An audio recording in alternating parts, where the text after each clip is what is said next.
நடிகையும் எம்பியுமான கங்கனா ரணாவத் ஏர்போர்ட்டில் வைத்து அறையப்பட்டிருக்காருங்க. எப்படி நீ எங்க விவசாயிகளை பத்தி தப்பா பேசுவேன்னு சண்டிகர் விமான நிலையத்தில் இருந்த ஒரு லேடி கான்ஸ்டபிள் கங்கனா ரணாவத் கன்னத்தில் அரைஞ்சிருக்கிறாங்க. டெல்லியில் நீதி கேட்டு போராடிய விவசாயிகள்லாம் விவசாயிகளே கிடையாது, அவங்களாம் காலிஸ்தான் பிரிவினைவாதிகள், 100 ரூபாய்க்காக வந்து உட்காந்துருக்காங்க, நீ பேசி கொச்சைப்படுத்தியது தவறுன்னு சொல்லி ஒரு பெண் கான்ஸ்டபிள் கங்கனா ரணாவத்தை அரைஞ்சதா இவங்க கிளைம் பண்றாங்க. உண்மையில் என்ன நடந்தது அதை டீப் டைவ் பண்ணி சுருக்கமாக எல்லாருக்கும் புரியுற மாதிரி நான் சொல்ல போகிறேன். அதற்கு முன்பு நீங்கள் என்ன நினைக்கிறீங்க? டெல்லியில் போராடினவங்க ஃபார்மர்ஸா இல்லைன்னா அதர்ஸா? உங்களுடைய கருத்துக்களை கமெண்ட்ல தெரியப்படுத்துங்க. அதை தெரிந்து கொள்வதில் நான் ஆர்வமாக இருக்கேன். கங்கனா ரணாவத் சொல்கிற எல்லாத்தையும் நம்ம அப்படியே நம்பிடவும் முடியாதுங்க. சர்ச்சை நாயகினா அது கங்கனா தான். அவங்களுடைய ஆரம்ப காலம் வரைக்கும் இன்னைக்கு வரைக்கும் திரும்பிய திசையெல்லாம் ஏதாவது ஒரு பிரச்சனை ஏழ்ற சர்ச்சையை ஏற்படுத்தி கொண்டே இருப்பாங்க. ரொம்ப ஓப்பனாக பேசக்கூடியவங்க. அவங்களுடைய நடிப்பாற்றலுக்காக பல விருதுகளை வாங்கினவங்க. ஹிமாச்சல் பிரதேசத்தில் ராஜ்புத் குடும்பத்தில் பிறந்தவங்க கங்கனா. இவங்க அப்பா ஒரு பிஸ்னஸ்மேன், அம்மா ஒரு டீச்சருங்க. எத்தனையோ ஒரு இன்டர்வியூவில் கங்கனா என்ன சொல்லுவாங்கன்னா, என்னுடைய அப்பா அம்மா என்னை வந்து டாக்டர் ஆக்கணும்னு ரொம்ப கஷ்டப்பட்டு படிக்க வச்சாங்கம்பாங்க. ஆனால் உண்மையிலேயே கங்கனா +2 கெமிஸ்ட்ரியில் ஃபெயிலு. +2 ஃபெயிலான ஒரு ஸ்டூடெண்ட்டால் எப்படி டாக்டர் ஆக முடியும்? ஆனால் அப்படி தான் அவங்க சொல்லுவாங்க இன்டர்வியூஸ்லாம். பின்பு ஒரு 16 வயசு வரைக்கும் சண்டிகரில் படிக்கிறாங்க. அதுக்கப்புறமேட்டு படிப்பு வரலன்னு வீட்டில் சண்டை போட்டு டெல்லிக்கு வந்து நாடக பயிற்சி பள்ளியில் சேர்ந்து இந்த ஆக்டிங் வந்து படிக்கிறாங்க. சின்ன சின்ன விளம்பரங்களில் நடிக்கிறாங்க. கிடைத்த எல்லா வாய்ப்பையும் பயன்படுத்தி 2006ஆம் ஆண்டு கேங்ஸ்டர்ன்ற படத்தில் தான் நடிகையாக அறிமுகமானாங்க. உடனே தமிழ்நாட்டில் தாம் தூம்னு ஜெயம் ரவி நடித்த படம், அந்த பாடல்லாம் சூப்பராக இருக்கும், அதில் நடிகையாக அறிமுகமானாங்க. தெலுங்கில் பிரபாஸோட ஒரு படம் நடித்தாங்க. அடுத்த வருடமே 2008ஆம் ஆண்டு ஃபேஷன் ஒரு பிரியங்கா சோப்ரா படத்தில் முக்கியமான கதாபாத்திரம், உண்மையிலே மிரட்டலாக நடிச்சிருப்பாங்க. அதற்காக சிறந்த துணை நடிகைக்கான தேசிய விருதை வாங்கினவர் தான் கங்கனா. ஒரு மிகப்பெரிய நடிகைங்க. 4 முறை தேசிய விருது வாங்கியிருக்கிறாங்க, 5 முறை ஃபிலிம்ஃபேர் விருது வாங்கியிருக்கிறாங்க. ஃபோர்ப்ஸ் பத்திரிகை வந்து இந்தியாவினுடைய முக்கியமான 100 செலிபிரிட்டிஸ் லிஸ்ட்ல இவங்களை 6 முறை வைத்திருக்கிறாங்க. இந்தியாவுடைய ஒரு சிவிலியனுக்கு கிடைக்கக்கூடிய 4th பிக்கஸ்ட் ஆனரான பத்மஸ்ரீ விருது வென்றிருக்கிறாங்க. ஆனா அவங்க வெறும் நடிப்பு விருது அப்படி ஒரு ஆக்ட்ரஸ் வாழ்க்கையை மட்டும் வாழ்ந்தாங்கன்னா இல்லை, எப்பவுமே அவங்கள சுற்றி சர்ச்சை இருக்கும். அவங்க திடீர்னு ஒரு நாள் ஆட்டோவில் போகும்போது ஒருத்தர் கூட சண்டையாகி அவரை பற்றி போலீஸில் போய் கம்ப்ளைண்ட் பண்ணாங்க. அவர் யாருன்னா, அவர் பேர் ஆதித்யா.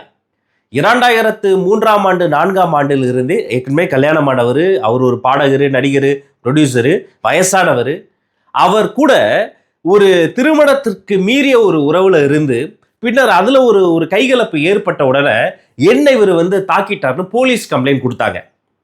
பட் அந்த கேஸில் வந்து விசாரிக்கும் பொழுது இவங்க 2 பேரும் சுய விருப்பத்தோடு தான் அந்த திருமணத்தை தாண்டிய ஒருவரோடு, ஏற்கனவே திருமணமான ஒருவரோடு ஒரு அஃபேரில் அவங்க இருந்திருக்கிறாங்கன்னு தெரிய வருது. அது மட்டும் இல்லை, கிட்டத்தட்ட 30 லட்சம் ரூபாய் அவருடைய பணத்தை இவங்க கையாடல் பண்ணியிருக்கிறதாவும் அவர் குற்றச்சாட்டு முன்வைத்தார்.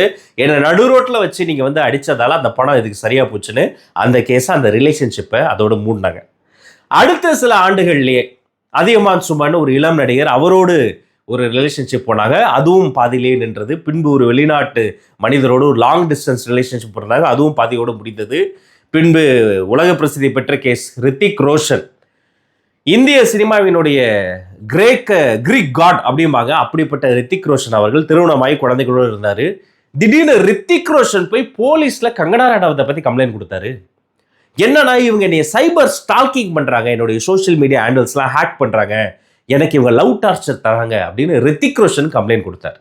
அந்த கம்ப்ளைண்ட்டுக்கு பதில் சொல்லும் விதமாக இவங்க பதிலுக்கு என்ன சொன்னாங்க, இல்லை என்னை ரித்திக் ரோஷன் வந்து எனக்கு வந்து மயக்க மருந்து கொடுத்து நான் சுயநினைவு இல்லாதப்ப என்னைய வந்து துன்புறுத்தி என்னை வந்து பாலியல் ரீதியாக பயன்படுத்திக்கிட்டாரு, எனக்கு வந்து அவர் வந்து நஷ்டஈடு தரணும்னு பெரிய கேஸ் மாறி மாறி மாறி 2 பேர் மேலேயும் சேற்றை வாற்றி அப்படியே இறைத்து கொண்டார்கள்.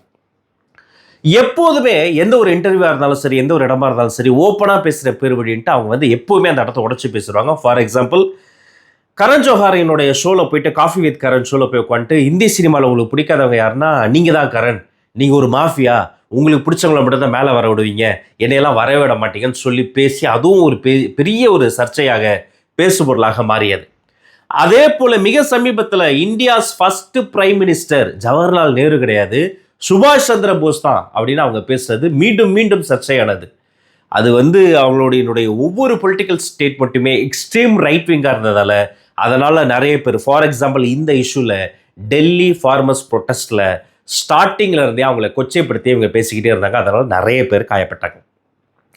டெல்லியில் டிராக்டர்லாம் கொண்டு டெல்லி சலோன்ற அந்த ஒரு மூவ்மெண்ட்டை பற்றி ஏற்கனவே நம்ம நிறைய பேசியிருக்கிறோம். அது உலகத்திலே one of the rarest movement. அதில் எப்படி ஸ்டார்ட் ஆச்சு, எத்தனை பேர் உயிரிழந்தாங்க. இன்ஃபேக்ட் அப்படி போராடியவர்கள் மீது எஸ்யூவி காரை ஏற்றி ஒரு மத்திய மந்திரியினுடைய பையன் ஏற்றி கொண்டாரு. அந்த கேஸையும் நம்ம ஆவணப்படுத்தணும், அதை பற்றி எடுத்து துணிச்சலாக பேசணும். அந்த தொகுதியில் அந்த மந்திரி தோற்று போயிருக்கிறார். அந்த எலெக்ஷனில் பிஜேபி மந்திரி தோற்றே போனார்.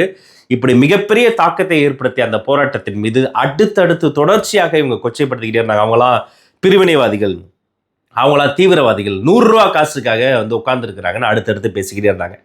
இப்படிப்பட்ட சூழ்நிலையில தான் சண்டிகர் ஏர்போர்ட்டுக்கு போய் அங்கிருந்து அவங்க டெல்லிக்கு போகிறதா ஒரு ஏற்பாடு.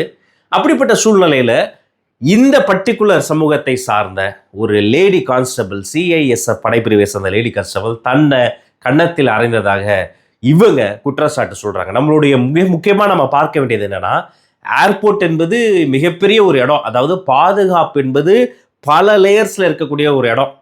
அங்கே பல கட்ட பாதுகாப்பை தாண்டி தான் ஒரு பயணி உள்ளே போக முடியும், வெளில வர முடியும். நீங்கள் எப்பேற்பட்ட ஆளாக இருந்தாலும் அவங்க பாதுகாப்பு விஷயத்தில் சந்தேகம் வந்து அவங்களை கூப்பிட்டு போய் ஸ்க்ரீன் பண்ணுவாங்க. உலகம் முழுக்க அப்படி தான். கமல்ஹாசன்லேருந்து ஷாருக் கான் வரைக்கும் அமெரிக்காவில் உட்கார வச்சாங்க. ஏன் நம்ம ஐயா அப்துல் கலாமையே பரிசோதனை பண்ணி தான் அமெரிக்கன் ஏர்போர்ட்டில் தாண்ட விட்டாங்க. உலகம் முழுக்க நானும் சுற்றிட்டு இருக்கிறேன். பல ஏர்போர்ட்ஸில் அவங்க ப்ரோட்டோக்காலை தான் ஃபாலோ பண்ணுவாங்க. சொல்லப்போனால் வேற யாராவது ஏதாவது பிரச்சனை பண்ணால், வாக்குவாதம் பண்ணால், குடிச்சிட்டு ஏதாவது அலம்பல் பண்ணால், கொஞ்சம் யாராவது பணக்காரங்களோ அரசியல்வாதிகளோ இன்ஃப்ளூயன்ஸ்வங்களோ ஏதாவது பண்ணால் அவங்கள கூட அதட்டி அங்கேருந்து அப்படியே அப்புறப்படுத்திடுவாங்க. அப்படிப்பட்ட சூழ்நிலையில் அந்த ஏர்போர்ட்டில் எவ்வளோ சிசிடிவி கேமராஸ் இருக்கும்.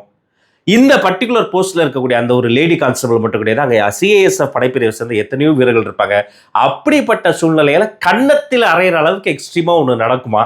அப்படி நடந்துட்டா அதை ஒட்டி அந்த போஸ்ட் இன்சிடென்ட் சில செல்ஃபோன் எடுத்த வீடியோஸ்லாம் சர்ஃபேஸ் ஆகிட்டு இருக்கு. அதை பார்க்குற பொழுது அவ்வளோ சாதாரணமாக புடவையை பிடிச்சிக்கிட்டு அவங்க போயிட முடியுமான்ற ஒரு கேள்வி வருது.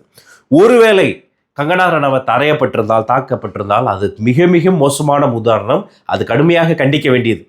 ஒரு பெண்ணை எப்படி தாக்குவாங்க, ஒரு மனிதரை எப்படி தாக்குவாங்க, அது ஒரு பாராளுமன்ற உறுப்பினரை ஃபர்ஸ்ட் டைமாக டெல்லிக்கு போகும்போது அது எப்படி தாக்குவாங்க? கண்டிப்பாக துறை சார்ந்த நடவடிக்கை மட்டும் கிடையாது, ஒரு சிறப்பு புலனாய்வே அதில் நடத்துவாங்க.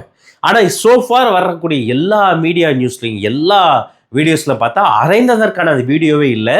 அரைந்தடா இவங்க சொல்லி இவங்களே ஒரு செல்ஃபி வீடியோ ஒன்று போட்டிருக்கிறாங்க. அதுலேயும் மேக்கப் கூட குலையாமல் அழகாக பூ போல் நின்று பேசியிருக்கிறாங்க.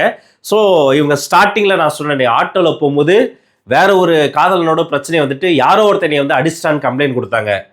ரித்திக் ரோஷனே போய் என்னை இவங்க லவ் டார்ச்சர் பண்ணுறாங்கன்னு போலீஸில் கம்ப்ளைண்ட் கொடுத்தப்போ இல்லை அவர் தான் என்னைய என் கூட அஃபர் வச்சுக்கிட்டு இப்போ இல்லைன்றாருன்னு கம்ப்ளைண்ட் பண்ணாங்க. இந்தியாவின் முதல் பிரதம மந்திரி ஜவஹர்லால் நேரு கிடையாது, நேதாஜி சுபாஷ் சந்திர போஸ் தான் ஒரு போடு போட்டாங்க. கரண் ஜோஹரை ஒரு அடி அடித்தாங்க. இது மாதிரி சர்ச்சைகளை தேடி தேடி பண்ணுவாங்க. எனக்கு பாதுகாப்பு கம்மியாக இருக்குன்னு அவர்கள் ஏற்கனவே எம்பி ஆகிறதுக்கு முன்னாடி இசட் பிரிவு பாதுகாப்புலாம் வாங்கி ஒரு ஏர்போர்ட்டுக்கு போகும்போது ஒரு 8 பேர் ஜவான்ஸ் அந்த ஸ்பெஷல் ஃபோர்ஸ் இருந்தாங்களோ அப்படியே கூப்பிட்டு போய் ஒரு வடிவேலு படத்தில் ஒரு காமெடி வரல, தள்ளு தள்ளு தள்ளு தள்ளு ஒரே ஒரு பூசாரி வர்றார், வழி விடுங்கன்னு சொல்லிட்டு யாருமே இல்லாத இடத்துல தள்ளி போவாங்களா. அது மாதிரி யாரும் இல்லை, ஏர்போர்ட்டில் எல்லாரும் அவங்கவுங்க வேலையை பார்த்துக்கிட்டு இருந்தாங்க. ஆனால் இசட் பிரிவு பாதுகாப்பு வீரர்கள்லாம் அப்படியே புடைசூலாக போனாங்க. ஒருவேளை அதை போன்ற மீண்டும் தனக்கு ஒரு அட்டென்ஷன் வேணும்னோ பாதுகாப்பு வேணும்னு இந்த அம்மா பண்ணுறாங்களான்னு தெரியல. இன்னும் சில நாட்கள் கழித்து சில வீடியோக்களை புலனாய்வு செய்த பின்பு உண்மை தன்மை வெளியே வரும். அதையும் நாம் ஆவணப்படுத்துவோம். ஆரம்பத்தில் கேட்ட கேள்வியை மீண்டும் நினைவூட்டுகிறேன். உங்கள் கருத்து என்ன? டெல்லியில் போராடியது ஃபார்மர்ஸா அதர்ஸா? அதை கமெண்ட்ஸில் தெரியப்படுத்துங்க. வேற எதை குறித்து நாம பேசணும் அதையும் தெரியப்படுத்துங்க. உங்கள் அத்தனை பேருக்கும் நல்லதே நடக்கட்டும், நலமே சொல்லட்டும். நன்றி, வணக்கம்.